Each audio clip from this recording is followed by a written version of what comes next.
Bismillahirrahmanirrahim. Assalamu alaikum dear student. My name is Arshad Iqbal. I am your science teacher. अजीज़ तलबा, जैसा कि आपको मालूम है, हम कई प्रीवियस लेक्चर से चैप्टर नंबर 8 जो है वो हमारा फिज़िक्स से रिलेटेड बुक्स का चैप्टर है। हमने ट्रांसमिशन ऑफ हीट के मुख्तलिफ प्रोसीजर जो हैं इस चैप्टर के अंदर स्टडी कर रहे हैं। अपने प्रीवियस लेक्चर के अंदर हमने सबसे पहले जो कंडक्शन को स्टडी किया, उसके बाद हमने कन्वेक्शन को स्टडी किया। आज जो हीट ट्रांसमिशन का सबसे इम्पॉर्टेंट मेथड है जिसको हम रेडिएशन कहते हैं, इसको हम स्टडी करेंगे। इसको स्टडी करने से पहले मैं आपको पहले प्रीवियस लेक्चर के मुताबिक यानी कन्वेक्शन और रेडिएशन जो थे, आपने देखा कंडक्शन के अंदर कोई सोर्स ऑफ मटेरियल जो होता है वो हीट ट्रांसफ़र के लिए चाहिए होता है, यानी मॉलिक्यूल जो है वो जब वाइब्रेट करते हैं और हीट ट्रांसफ़र करके वन लेयर से अदर लेयर तक ट्रांसफ़र करते हैं। उसके बाद कंडक्शन सॉलिड, लिक्विड और गैसेस में भी होता है, लेकिन लिक्विड और गैसेस के अंदर जो है एज़ कम्पेयर टू सॉलिड बहुत कम होती है कंडक्शन।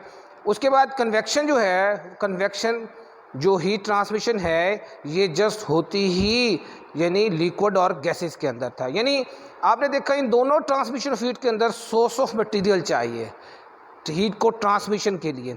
लेकिन आप जहन में देखें कि सूरज की रोशनी हम तक आती है, सूरज यानी सन और ज़मीन के दरमियान वैक्यूम है।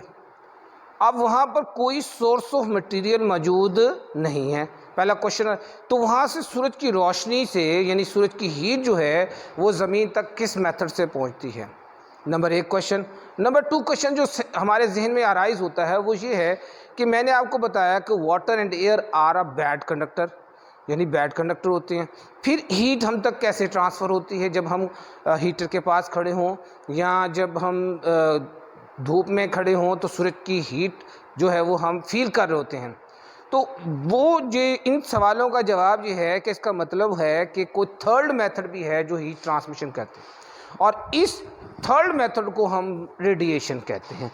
रेडिएशन हीट ट्रांसमिशन करने का वो मेथड है जिसमें किसी मटेरियल मीडियम की ज़रूरत नहीं होती।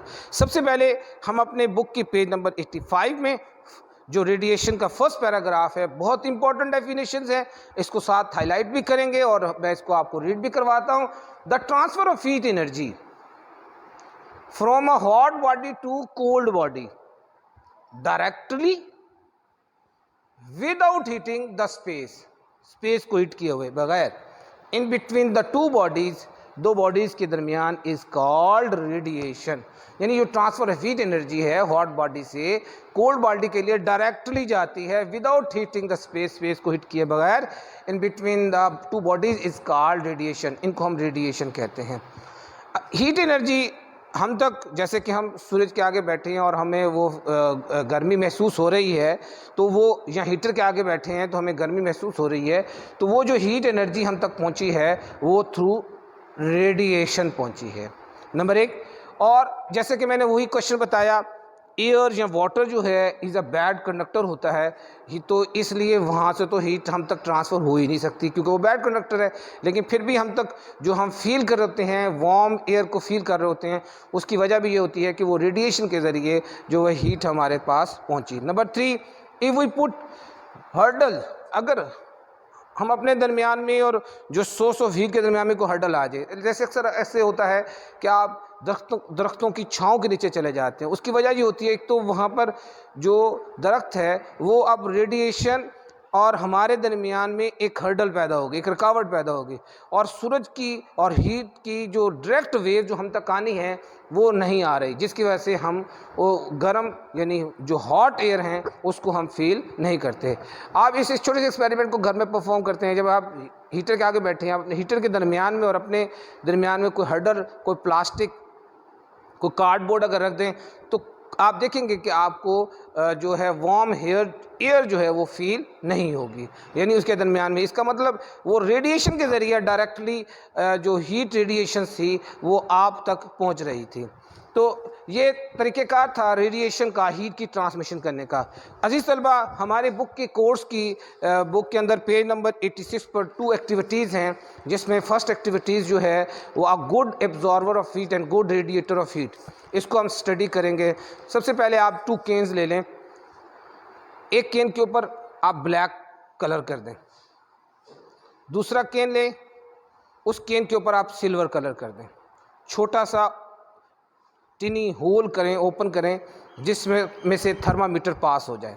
जैसे कि मैंने यहाँ किया, देखें ये एक सिल्वर कलर का, जस्ट सिल्वर कलर को शो कर रहा है, केन है, ऊपर टिनी होल, उसके ऊपर एक थर्मामीटर को हमने इंस्टॉल करना है।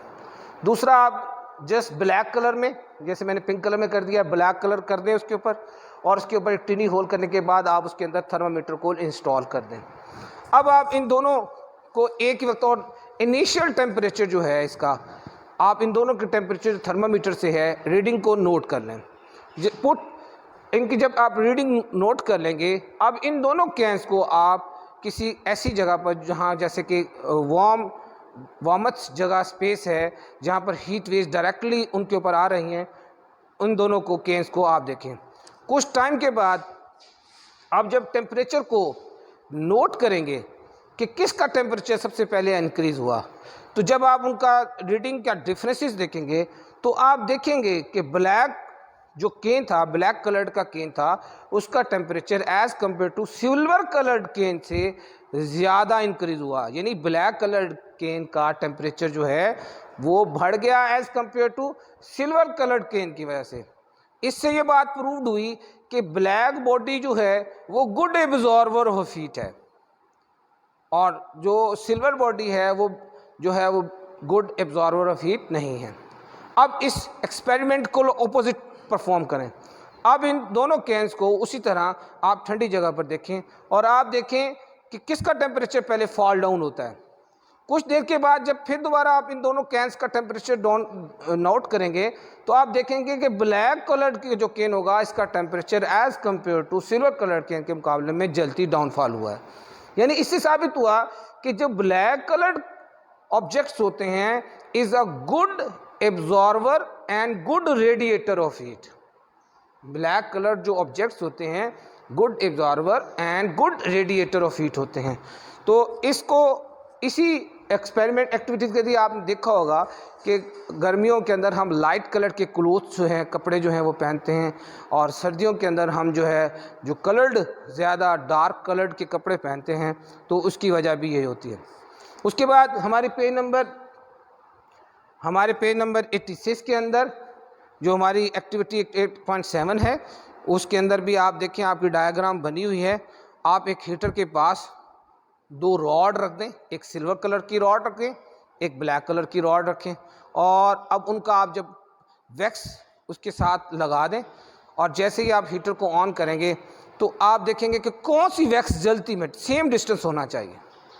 जब सेम डिस्टेंस होगा आप देखेंगे जो ब्लैक बॉडी की, जैसे कि मैं ऑलरेडी बता चुका हूँ, परफॉर्म करवा चुका हूँ एक्टिविटी, कि जो ब्लैक बॉडी वाला रॉड होगी उस पर जो वैक्स लगी होगी वो एज़ कम्पेयर टू जो लाइट कलर सरफेस वाला रॉड है उससे एज़ कम्पेयर टू जलती मेल्ट कर जाएगी, और वो मेल्ट कर जाएगी, जिससे हमें पता लग जाएगा जो ब्लैक बॉडी है उसने हीट जो है वो as compare to light colour ज़्यादा एब्जॉर्ब की। अजीज़ तलबा, आज के लेक्चर में हमने रेडिएशन, मेथड ऑफ रेडिएशन और उसकी एक्टिविटीज़ को परफॉर्म किया। आपने इन एक्टिविटीज़ को, अपनी इन डायग्राम्स को अपनी ब्लैंक पेज कॉपीज़ पर रिटर्न लिखना है, डेफिनेशंस को आपने याद करना है और अपनी कॉपीज़ पर रिटर्न फॉर्म में लिखना है। आज के लेक्चर में कोई बात समझ ना आई हो तो आप मेरे व्हाट्सएप नंबर पर रब्ता कर सकते हैं। अल्लाह हम सबका हामी व नासिर हो।